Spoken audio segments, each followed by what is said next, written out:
কি হয়েছে? দেখো কেন মুস্তাছি, দেখো না সব কিছু ঘর দুয়ার। কি হয়েছে? কি করুম আবার কদিন? কি কাম? এ ফেললে কেমনে? কাম বাড়াইতি তোমার মতন আর কেউ পারে না। ইয়া ফেললে কেমনে?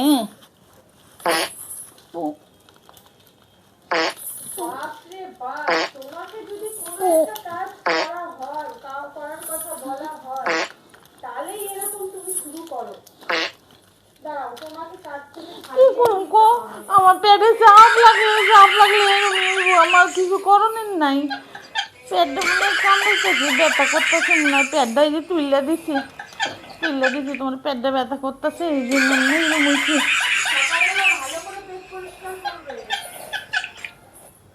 ঠিক আছে করুম নে, কাম কইরা নিয়ে আগে করুম নে।